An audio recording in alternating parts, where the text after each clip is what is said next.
చట్టం ముందు అంతా సమానులే, న్యాయం అందరికీ సమానమే. ఇలాంటి డైలాగులు ఎదుటోళ్లకు చెప్పడానికి ఎవరైనా చెప్తుంటే వినడానికి బాగుంటాయి.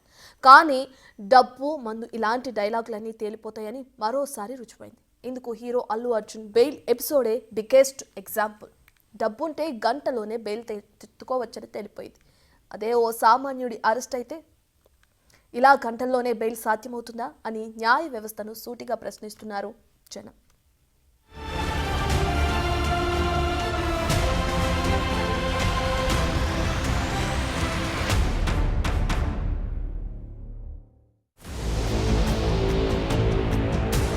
డబ్బుంటే గంటల్లోనే బెయిల్ తెచ్చుకోవచ్చా?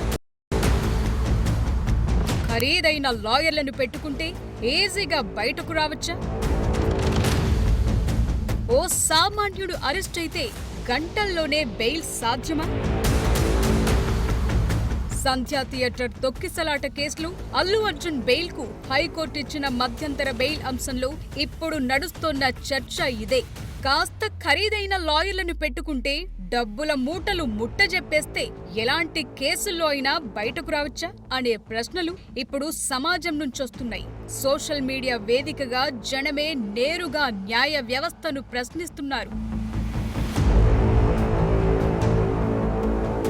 అల్లు అర్జున్ అరెస్టు వ్యవహారం తెలుగు రాష్ట్రాల్లోనే కాదు, మొత్తం ఇండియాలోనే హాట్ టాపిక్ గా మారింది. Social media, local media, national media ఇలా అన్నింటినీ బన్నీ అరెస్ట్ న్యూస్ షేక్ చేసేసింది. అల్లు అర్జున్ పై నమోదైన కేసు, ఆయన అరెస్ట్ గల్లీ నుంచి ఢిల్లీ దాకా ఎంత ట్రెండ్ అయిందో ఆయన బెయిల్ ఎపిసోడ్ కూడా అంతే హాట్ టాపిక్ గా మారింది. అల్లు అర్జున్ కు బెయిల్ రావటంపై ఎవ్వరికీ అభ్యంతరం లేదు, ఎవరూ తప్పుపట్టట్లేదు. కానీ అది ఎంతసేపట్లో వచ్చిందన్న దాని గురించే అంతా మాట్లాడుకుంటున్నారు. న్యాయ వ్యవస్థను గట్టిగా ప్రశ్నిస్తున్నారు. అల్లు అర్జున్ తరపున హైకోర్టులో నిరంజన్ రెడ్డి, అశోక్ రెడ్డి అనే లాయర్లు వాదించారు. వాళ్లు చాలా ఖరీదైన లాయర్లనే టాకుంది. వారి వాదనల వల్లే అల్లు అర్జున్ ఇవాళ ఇంట్లో ఉన్నాడనే టాక్ వినిపిస్తోంది. ఆ ఖరీదైన లాయర్లే లేకపోతే హైకోర్టులో లంచ్ మోషన్ పిటిషన్ ఎంత వేగంగా మూవ్ అయ్యేదా అనే చర్చ జరుగుతోంది. పోనీ కాసేపటి వరకు అల్లు అర్జున్ ని సెలబ్రిటీ అనుకుందామా అంటే ఆయన తరపున వాదనలు వినిపించిన లాయర్లీ సంధ్యా థియేటర్ తొక్కిసలాట కేసులో అల్లు అర్జున్ ని సెలబ్రిటీలా చూడొద్దన్నారు. సెలబ్రిటీ కాబట్టే ఈ సెక్షన్ల కింద కేసు నమోదు చేశారా అని వాదనలు వినిపించారు. సెలబ్రిటీ కంటే ముందు అల్లు అర్జున్ కూడా ఓ సామాన్య పౌరుడే కదా అంటూ పాయింట్ రేజ్ చేశారు. అల్లు అర్జున్ ని కూడా సామాన్యుడిలాగే భావించి బెయిల్ మంజూరు చేయాల్సిందిగా కోర్టుని కోరారు. న్యాయస్థానం కూడా ఆ రకంగానే మధ్యంతర బెయిల్ ఇచ్చింది.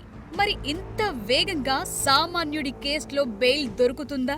ఖరీదైన లాయర్లను పెట్టుకోవటం సంగతి అటుంచితే కనీసం లాయర్లను కూడా పెట్టుకునే స్తోమత లేక బెయిల్ రాక జైళ్లలోనే మగ్గిపోతున్న వారి పరిస్థితేంటి?